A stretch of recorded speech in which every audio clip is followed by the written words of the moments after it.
కోసం డిసెంబర్ 28కి వెళ్ళి 6 వరకు జిల్లాల వారీగా ఇన్ఛార్జ్ మినిస్టర్ నిర్వహించి వాళ్ళు అపాయింట్ చేసి అప్లికేషన్ తీసుకుంటూ ఆ సమస్యలన్నీ కూడా మేము ఇచ్చిన టైం 100 రోజుల్లోపే ఇంప్లిమెంట్ చేస్తామని మరొకసారి హామీ ఇస్తూ చివరగా నిన్న ముఖ్యమంత్రి గారు ఒక నిరుద్యోగులకు ముఖ్యంగా బీఈడీ చేసి 5 లక్షల మంది కోచింగ్ సెంటర్లో 10 సంవత్సరాలుగా ఎప్పుడు వస్తుందా నోటిఫికేషన్ అని చెప్పి 70,000 ఖాళీలు టీచర్లు ఉంటే ఒక్కసారి కూడా దాని మీద నిర్వహించలే. ఇలా త్వరలో మెగా డిఎస్సీ అని చెప్పి మా ముఖ్యమంత్రి గారు ప్రకటించినందుకు దానికి తోడు టాటాతోని 2,000 కోట్లతో ఫార్మల్గా అగ్రిమెంట్ చేసుకొని 50 ఐటీఐ కాలేజీల్లో స్కిల్డ్గా ఐటీఐ విద్య నేర్పించి ప్రైవేట్ రంగంలో కూడా వారికి నెలకు 56,000 సంపాదించుకున్న విధంగా ఒక స్కిల్ డెవలప్మెంట్ సెంటర్స్ని అత్యాధునిక టెక్నాలజీతో ఈరోజు టాటాతో ఎంఓ చేసుకున్నందుకు అది నూతన సంవత్సర నిరుద్యోగులకు కానుకగా ముఖ్యమంత్రి గారు ఈ ప్రభుత్వం కాంగ్రెస్ పార్టీ ప్రభుత్వం సోనియా గాంధీ ఇచ్చిన కానుకగా భావించండి. నిరుద్యోగులు ధైర్యంగా ఉండండి. ఇంకా చిన్న విషయం ఒకటి ఏంటంటే ఆటో కార్మికులు ఆందోళన చెందుతున్నారు. అది ప్రతిపక్షాలు రెచ్చగొట్టొద్దు, దాన్ని వాళ్ళు అడగకముందే ఈ సమస్య వస్తుందని చెప్పి 12,000 రూపాయలు సంవత్సరానికి పెట్టడంతో పాటు 5 లక్షల ఇన్సూరెన్స్ కూడా పెట్టాం. ఇంకా కూడా వాళ్ళకు నష్టపోకుండా వాళ్ళకి ఏం చేయాలనో ముఖ్యమంత్రి గారితో చర్చిస్తున్నాం. ఇక నా శాఖకు వస్తే R&B శాఖ ఎంతో ప్రతిష్టానికి సంబంధించిన RRR రోడ్డు దాదాపు 25,000 కోట్లతోని 180 కిలోమీటర్ల ల్యాండ్ ఎక్విజిషన్ పూర్తయింది.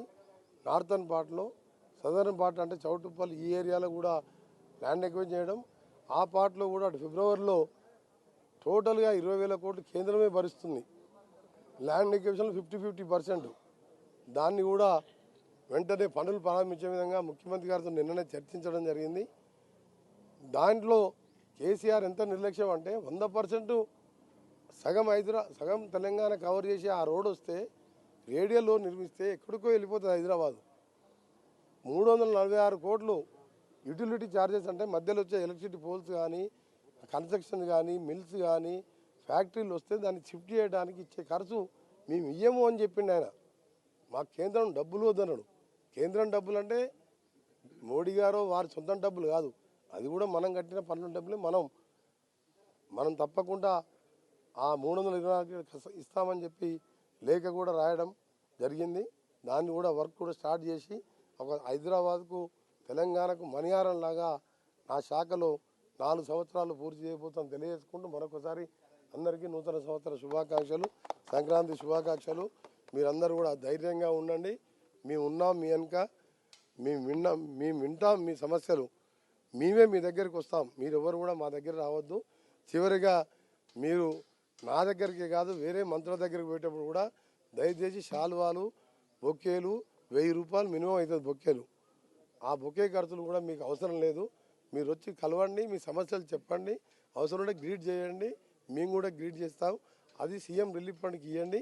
వచ్చే కొద్ది రోజుల్లో సీఎం రిలీఫ్ ఫండ్ కానీ, ఎల్ఓసి కానీ, ఆరోగ్యశ్రీ ఉన్నా సరే అది కూడా అవసరం. కాబట్టి ఈ ఖాళీ అయిన ఖజానా నింపడానికి మీరు మంచుకో 1000-2000 రూపాయలు డొనేట్ చేయమని రిక్వెస్ట్ చేస్తున్నాం మీ అందరికీ. మీరు ఇచ్చిన బొకేలన్నీ, శాలువాలన్నీ కూడా వేస్ట్ అయిపోతాయి. ఎందుకంటే పేదవానికి 1000 రూపాయలు 2000 అంటే చాలా ఎక్కువ. మీరు మా దగ్గరికి మా అభిమానిగా వస్తున్నాం, కాంగ్రెస్ పార్టీ గెలిపించిన వస్తున్నాం, తప్పకుండా మీ సమస్యలు ఏంటో పరిష్కారం చేస్తాం.